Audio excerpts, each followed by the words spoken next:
Pemirsa, banjir besar melanda sebagian wilayah Jabodetabek pada sepanjang hari Selasa hingga Rabu lalu. Wilayah Bekasi, Jawa Barat menjadi wilayah terparah yang dilanda banjir. Tingginya intensitas hujan dan alih fungsi lahan di kawasan hulu menjadi beberapa penyebab terjadinya banjir di wilayah Jabodetabek, terutama wilayah Bekasi.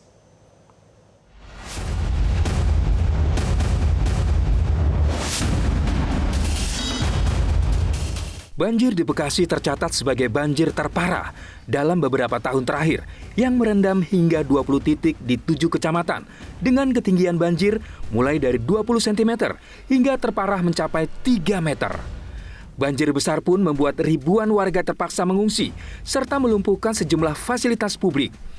Banjir di Bekasi terjadi pada Selasa lalu setelah sehari sebelumnya diguyur hujan deras dengan intensitas tinggi. Selain intensitas hujan yang sangat tinggi, alih fungsi lahan di kawasan hulu seperti Puncak disinyalir menjadi salah satu penyebab utama banjir. Pengamat tata kota mengungkap, wilayah Puncak yang sebelumnya merupakan hutan lindung kini dipenuhi villa dan tempat wisata. Pembangunan ini mengurangi daya serap air. Akibatnya, saat hujan deras turun, air langsung mengalir deras ke sungai besar seperti Ciliwung, Pesanggerahan, dan Kali Bekasi. Kita harus lihat kawasan wisatanya selama ini adalah perkebunan teh. Ketika terjadi alih fungsi, perlu kita catat berapa besar proporsi persentase perubahan bentang alamnya. Karena vegetasi teh itu punya kapasitas yang berbeda dalam konteks resapan airnya. Berbeda dengan hutan. Kalau misalnya kebun teh berubah berjadi alih fungsi, maka kita hitung. Gubernur Jawa Barat, Deddy Mulyadi menyebut, alih fungsi lahan di kawasan Puncak Bogor sudah mencapai lebih dari 1.000 hektar. Untuk itu, alih fungsi lahan di kawasan Puncak harus segera dihentikan demi menjaga keseimbangan ekosistem dan mencegah bencana lebih lanjut. Ini yang menjadi problem. Nah, sehingga kalau ditanya kebijakannya seperti apa, ya saya tadi sudah telepon Bupati Bogor. Saya ngajak secara bersama-sama kembali lagi ke hulu untuk ya sudah bangunan-bangunan liar yang menimbulkan problem bencana, ya di situ dibongkar saja, nggak ada kompromi lagi. Itu yang harus dilakukan secara bersama. Dan seluruh kebijakan ini harus kebijakan yang terintegrasi antara provinsi, kabupaten, kemudian juga pemerintah pusatnya harus secara bersama-sama. Banjir di wilayah Bekasi dan sebagian wilayah Jabodetabek lain pada 4 hingga 5 Maret 2025 ini disebut-sebut sebagai banjir siklus 5 hingga 7 tahunan sekali. Menurut pemerintah, banjir kali ini tidak disebabkan oleh tanggul yang jebol, melainkan karena curah hujan yang tinggi. Hasil pengamatan kami itu tidak ada tanggul yang jebol, tetapi volume intensitas hujan itu memang sangat tinggi sekali, ya. Jadi ini meluap, ya. Makanya kalau saya harus mompanya itu mau taruh mana airnya. Tapi kita nunggu surut dulu.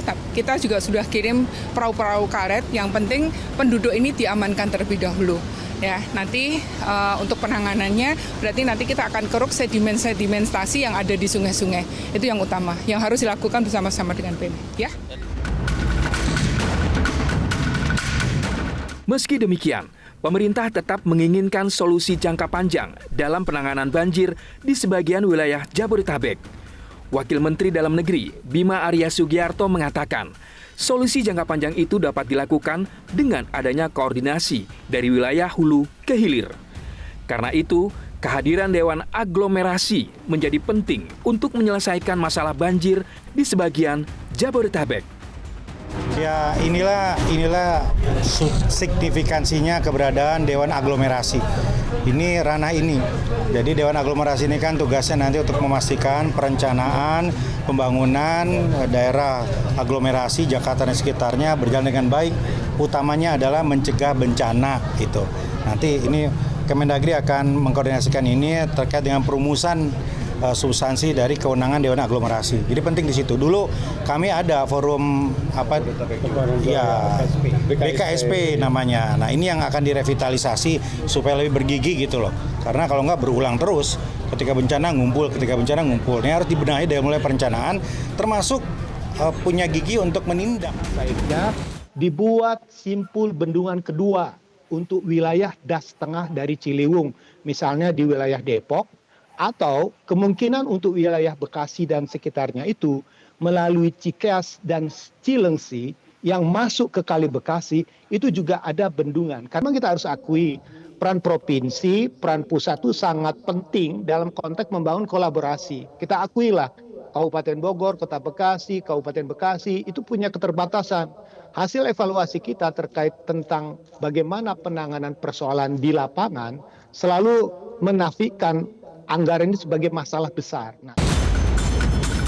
Realisasi kolaborasi pemerintah pusat dan pemerintah daerah tentu sangat dinantikan masyarakat Jabodetabek agar bencana banjir tidak terus berulang dan menjadi pemakluman sebagai siklus banjir 5 hingga 7 tahunan. Jelajahi cara baru mendapatkan informasi. Download Metro TV Extend sekarang.